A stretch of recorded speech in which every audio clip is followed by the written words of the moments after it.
My name is Margaret, and at 68 years old, I never thought I'd be telling a story like this. For most of my life, I believed in the goodness of family, the unbreakable bonds between mothers and daughters, and the sanctity of marriage. I was wrong about so many things. It started 3 years ago, on what seemed like an ordinary Tuesday morning in October. The autumn leaves were just beginning to turn in our small town of Millbrook, Connecticut, and I was in my kitchen making coffee when my daughter Jessica called. "Mom, we need to talk," she said, her voice carrying that serious tone I'd grown to dread over the past few months. Jessica had always been my difficult child, not in a rebellious way, but in a way that made me feel like I was constantly walking on eggshells around her. At 45, Jessica was a successful real estate agent, divorced for the second time, and living alone in a beautiful colonial just 20 minutes from our home. She'd always been beautiful, tall, blonde, with those striking blue eyes she inherited from my side of the family. But lately, something had changed in her. There was a hardness there that hadn't existed before. "Of course, sweetheart. What's on your mind?"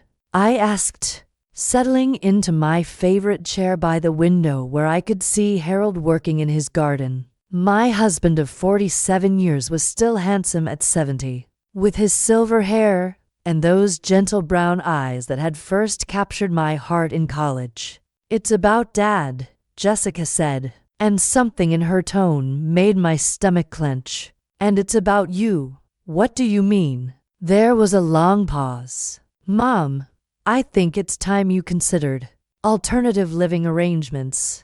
I nearly dropped the phone. "What? You're getting older, Mom. Dad's getting older too. You both need more care than you're getting at home. I've been looking into some really nice senior communities, places where you'd have activities, medical care on site, people your own age to socialize with." I felt like she'd slapped me. "Jessica, I'm 65 years old, not 95. Your father and I are perfectly capable of taking care of ourselves and each other. Are you?" Though, her voice took on that patronizing tone I'd been hearing more often lately. "When's the last time you had a real conversation with someone other than Dad? When's the last time you did something for yourself? You're wasting away in that house, Mom." The conversation went on for another 20 minutes, with Jessica painting increasingly elaborate pictures of how much happier I'd be in assisted living. Though she never used those words directly, she talked about friendship and activities and freedom from household responsibilities.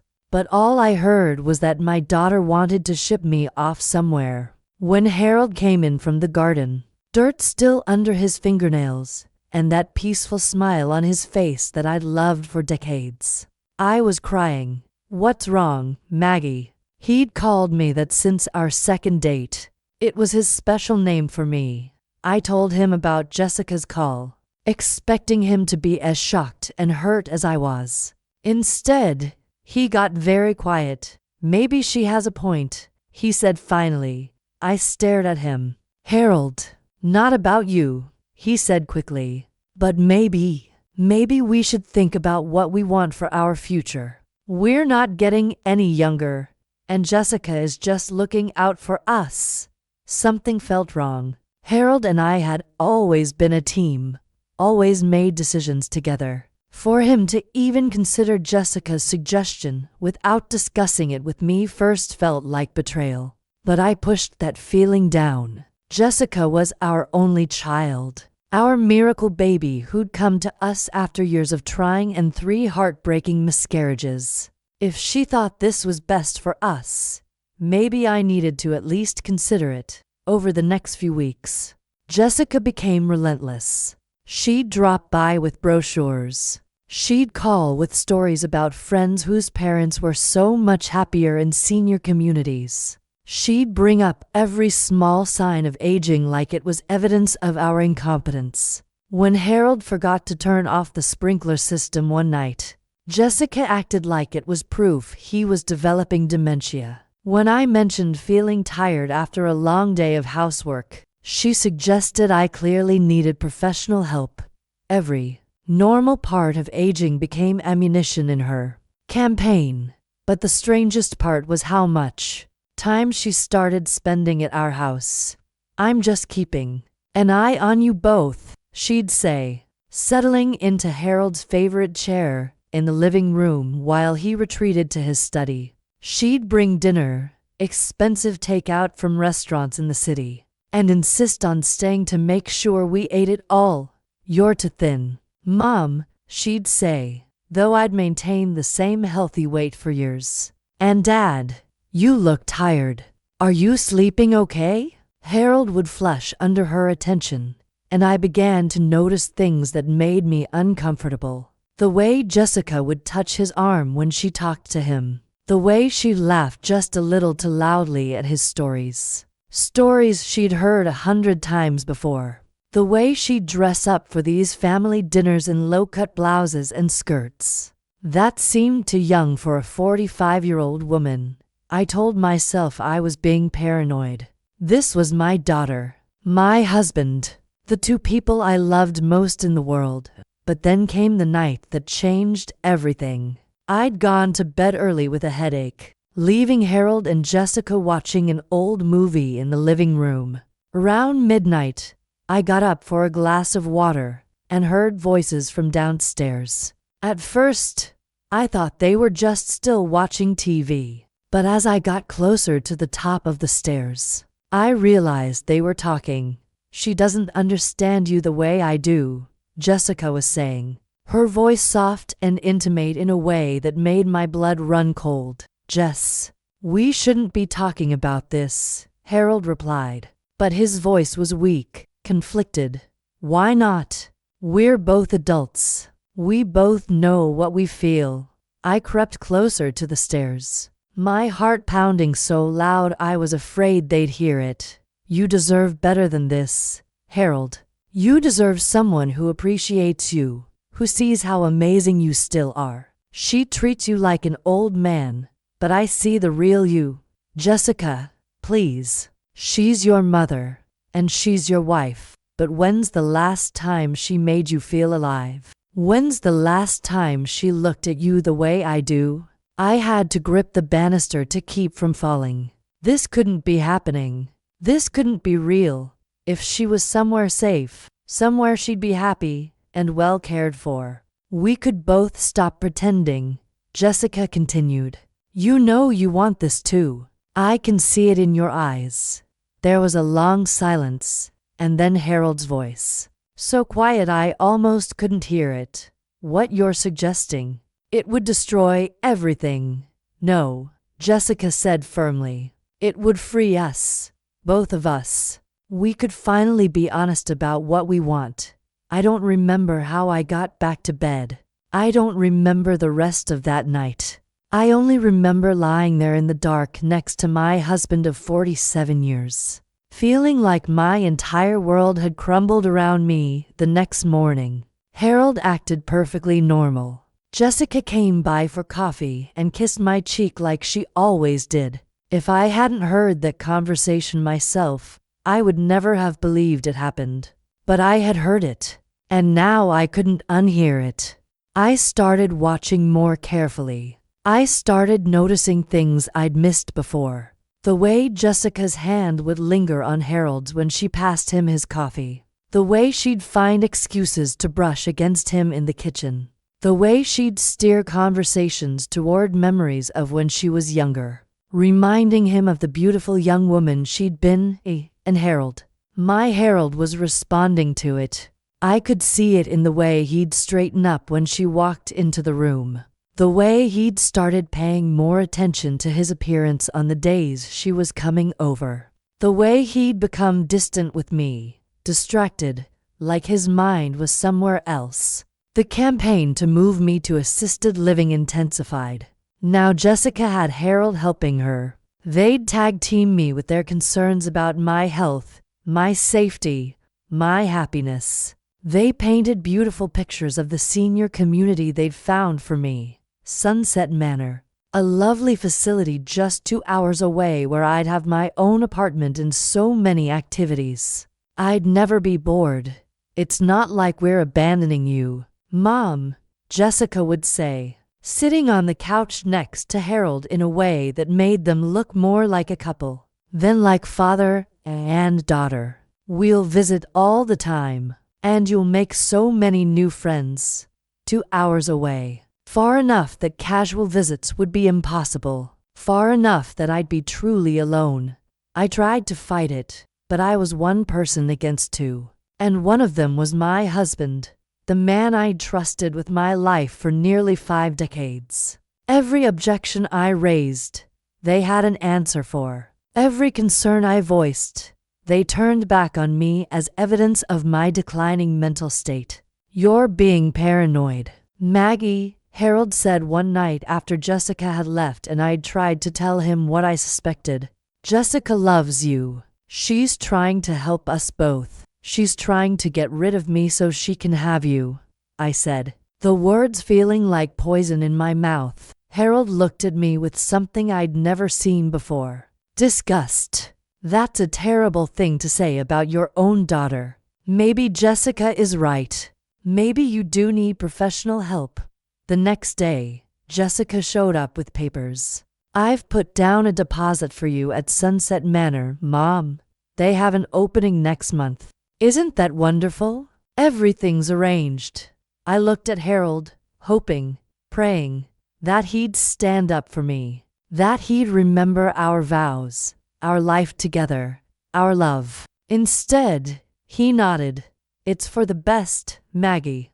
You'll be happier there. That's when I knew I'd truly lost him. The next few weeks passed in a blur of packing and preparations and fake smiles. Jessica was suddenly everywhere, helping me decide what I should take and what I should donate to charity. Somehow, most of my most precious possessions, the things that held memories of my life with Harold, ended up in the donation pile. You won't have room for all this old stuff. Mom, you need to downsize. Start fresh. My wedding china went to charity. The photo albums from our travels together were too heavy to take. Even my jewelry, most of it gifts from Harold over the years, was deemed impractical for senior living. But I noticed that several pieces ended up in Jessica's purse instead of the donation box.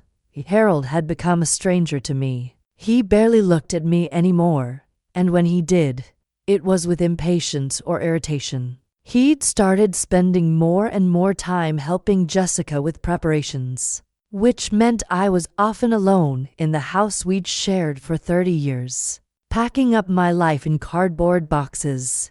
The night before I was supposed to leave for Sunset Manor, I couldn't sleep. I went downstairs around 2 a.m., thinking I'd make some tea and sit with my memories one last time in the kitchen, where I'd prepared thousands of meals for my family. Instead, I found Harold on the phone. Tomorrow, he was saying quietly, after she's settled in. Yes, I know. I want this too, Jess. More than you know. He turned and saw me standing in the doorway. For a moment, we just stared at each other. This man I'd loved for most of my adult life, and the woman who had apparently become a stranger. To him, Maggie, he said, hanging up quickly. You should be sleeping. So should you, I replied. But I guess you have plans to make. He had the grace to look ashamed, but he didn't deny it. The next morning, Jessica arrived bright and early to drive me to Sunset Manor. She was practically glowing with excitement, though she tried to hide it behind false concern for my big transition. You're going to love it there, Mom. I just know you are. Harold hugged me goodbye at the front door of our house. The house where we'd planned to grow old together, where we dreamed of having grandchildren visit, where every room held memories of a life I'd thought was real. Take care of yourself, Maggie, he said, but he wouldn't meet my eyes as Jessica's car pulled out of the driveway. I looked back at the house one last time. Harold was already walking back inside, and for just a moment, I saw him smile. Sunset Manor was exactly as advertised. Beautiful grounds, lovely apartments, activities and social opportunities galore. My new neighbors were friendly, the staff was kind, and the food was actually quite good. Under any other circumstances, I might have been happy there, but I wasn't there by choice. I was there because my daughter had manipulated me and seduced my husband, and between the two of them, they'd convinced me I was losing my mind. For the first few weeks, Jessica visited regularly, just as she'd promised. She'd update me on Harold, on how well he was adjusting to having the house to himself, on how much better he seemed now that he didn't have to worry about me. He's lost weight, she'd say with fake concern. I think he was more stressed about your situation than he let on. But now he's like a new man. I'll bet he was.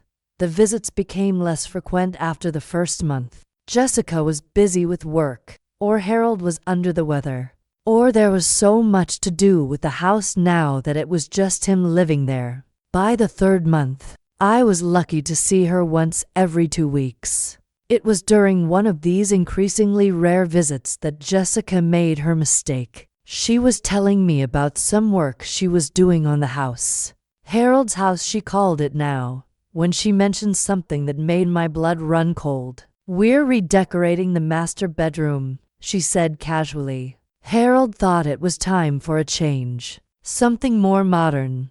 We? Since when was redecorating my former bedroom a joint project between my husband and my daughter? "I'm helping him pick out new furniture," Jessica continued, apparently not noticing my expression. "The old bedroom set was so dated, and Harold deserves something that reflects who he is now. Who he was now. As if moving me to Sunset Manor had somehow transformed him into a different person." After Jessica left that day, I sat in my apartment and realized something.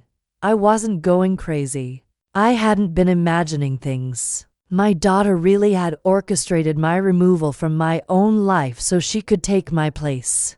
But realizing the truth and proving it were two different things, I started making phone calls. First to our old neighbors, chatting casually about how Harold was doing. They mentioned seeing Jessica's car in the driveway more often than not, and how nice it was. That she was taking such good care of her father. One neighbor, Mrs. Patterson, let slip something that confirmed my worst suspicions. I saw them working in the garden together last weekend. They make such a lovely couple. I mean, father and daughter, of course. It's wonderful how devoted she is to him. But her tone suggested she'd seen something that made her uncomfortable. Something that didn't look quite like normal father-daughter devotion. I started driving back to Millbrook on my own. Something Jessica had told me I was too old and confused to do safely. I parked across the street from my old house and watched. What I saw destroyed any remaining hope I had that I'd been wrong. Jessica's car was there almost every day. Sometimes she'd arrive in the morning and stay until evening. Sometimes she wouldn't leave at all. Her car would still be in the driveway when I drove by the next day. One afternoon, I saw them together in the front yard, and it was clear this wasn't a father-daughter relationship anymore. The way they stood close together, the way Jessica's hand rested on Harold's chest, the way he looked at her, it was intimate, romantic. Disgusting. My husband of 47 years was having an affair with our daughter, and they'd gotten rid of me to make it easier. I could have confronted them. I could have caused a scene, called the police, told everyone who would listen what they'd done. But what good would it have done? Harold had made his choice. Jessica had made hers. And I was a 68-year-old woman with no proof of anything except my own broken heart. Instead, I made a different choice. I started building a new life at Sunset Manor. I joined the book club and the gardening committee. I made friends with my neighbors, real friends who liked me for who I was. not because they were obligated to love me. I started taking art classes, something I'd always wanted to do but never had time for when I was busy taking care of a husband and daughter who apparently didn't deserve my care, and I started divorce proceedings. Jessica found out first, of course. She showed up at Sunset Manor in a fury, demanding to know how I could do this to Dad and asking if I'd completely lost my mind. You wanted me out of his life, I told her calmly. Congratulations. You got what you wanted. That's not what this was about, she protested, but her face told a different story, wasn't it? You think I don't know what's been going on between you two. You think I'm so old and senile that I couldn't figure it out. Jessica's face went white. Mom, you're misunderstanding, am I? Then explain to me why you're redecorating my bedroom. Explain to me why your car is in my driveway every night.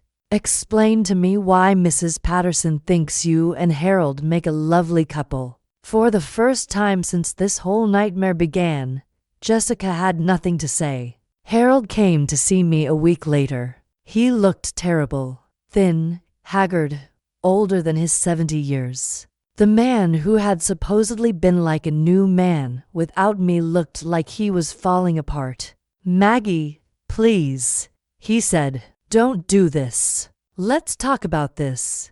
Now you want to talk, I asked. Where was this desire for communication when you and our daughter were planning my exile? It wasn't like that. What was it like, Harold? Tell me. Help me understand how the man I loved for 47 years decided that the best way to handle his midlife crisis was to destroy his marriage and seduce his own daughter. He flinched like I'd hit him. She seduced me. The words hung in the air between us like poison. He'd admitted it. Finally, she made me feel young again, he continued, his voice barely a whisper. She made me feel like I mattered, like I was still attractive, still virile. With you, I felt invisible, old, forgotten. I stared at this man I'd shared my life with, this stranger who was blaming me for his betrayal and our daughter for his choices. So you let her convince you to throw me away, I said. You let her manipulate you into believing I was losing my mind, that I needed to be institutionalized, so you could play house with her in our home. It wasn't supposed to happen this way, Harold said, and he was crying now. It just evolved, and once it started, I didn't know how to stop it. You could have talked to me. You could have gone to therapy. You could have remembered your vows, your commitment, your love for the woman who stood by you for nearly 5 decades. I do love you, Maggie. I never stopped loving you. No, I said firmly. You don't love me. You love the idea of me, the comfort of me, the security of knowing I'd always be there no matter how badly you treated me. But you don't love me. If you loved me, you never would have let this happen. The divorce was finalized 6 months later. Harold didn't fight it. I think he was too ashamed to drag it out in court. And Jessica was smart enough to know that a public battle would expose their relationship to scrutiny they couldn't afford. I kept my maiden name, something I'd given up 47 years earlier and never thought I'd reclaim. I kept half of our assets, which was enough to buy a beautiful condo near Sunset Manor and ensure a comfortable retirement. Most importantly, I kept my dignity. Harold and Jessica moved in together officially about a month after the divorce was final. Apparently, they'd grown tired of pretending they were just father and daughter spending a lot of time together. The neighbors were scandalized, as you might imagine. Several of our oldest friends cut ties with them completely. Jessica lost several clients when word got around about the situation. Apparently, even in today's world, there are some things that still shock people. A daughter stealing her mother's husband is one of them. I heard through mutual friends that Harold and Jessica's relationship didn't last long. Once it was out in the open, without the thrill of secrecy and the challenge of getting rid of me to unite them. They discovered they didn't actually have much in common. Harold, it turned out, had been right to worry that their affair would destroy everything. It destroyed his marriage, his relationship with longtime friends, his reputation in the community, and eventually, his relationship with Jessica too. They broke up about a year after I moved out. Harold tried to reach out to me then, apologizing, asking if there was any chance we could work things out, promising he'd learned his lesson and would never hurt me again. I didn't respond. Some betrayals are too deep to forgive, and some trust, once broken, can never be repaired. Jessica made one final attempt to reconcile with me about 2 years ago. She showed up at my new condo unexpected, looking older than her years and carrying what appeared to be genuine remorse. "Mom," she said when I opened the door, "I've made terrible mistakes. I destroyed our family, and I destroyed my relationship with the most important person in my life.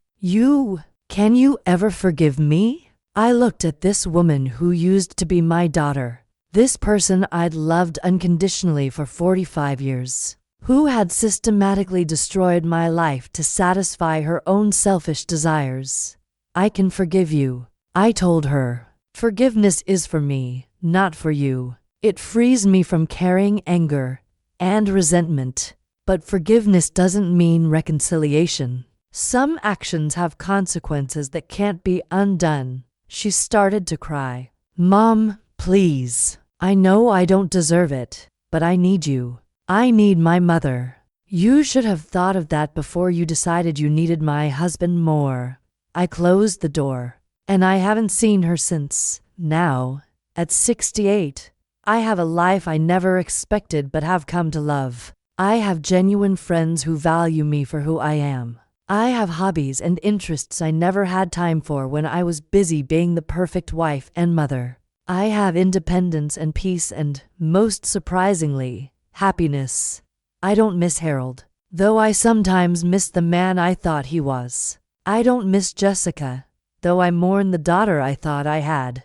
I've learned that it's possible to love someone deeply and still recognize that they're toxic to your life. I've also learned that families aren't always the safe haven we expect them to be. Sometimes the people closest to you are the ones most capable of destroying you, because they know exactly where your vulnerabilities lie, and they have access to wound you in ways strangers never could. But I've learned something else too. Survival is possible. Starting over is possible. Finding joy after betrayal is possible. It's not easy, and it's not the life I planned, but it's mine, and it's good to any woman listening to this who might be facing a similar situation. Whether it's a cheating husband, a manipulative child, or family members who are trying to convince you that you're losing your mind when you're actually just seeing the truth. Trust yourself. Your instincts are probably right.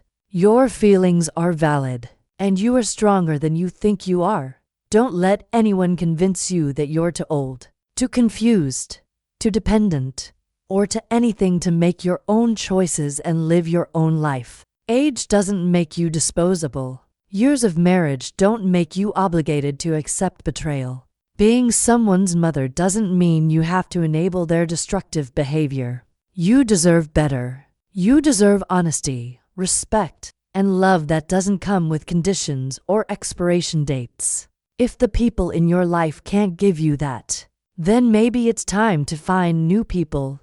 It's been 3 years since I moved to Sunset Manor, the place I thought would be my prison but which turned out to be my salvation. I'm healthier now than I was when I lived with Harold and Jessica. I'm happier, more active, more engaged with life. I have a future to look forward to instead of a past to regret. Sometimes I wonder what would have happened if I'd fought harder, if I'd refused to be moved, if I'd confronted their relationship directly instead of letting them manipulate me into leaving quietly. But then I realized that fighting for people who didn't want me would have only prolonged my misery. The truth is, Harold and Jessica did me a favor. They showed me who they really were, and they freed me from relationships that were built on lies and obligation, rather than genuine love and respect.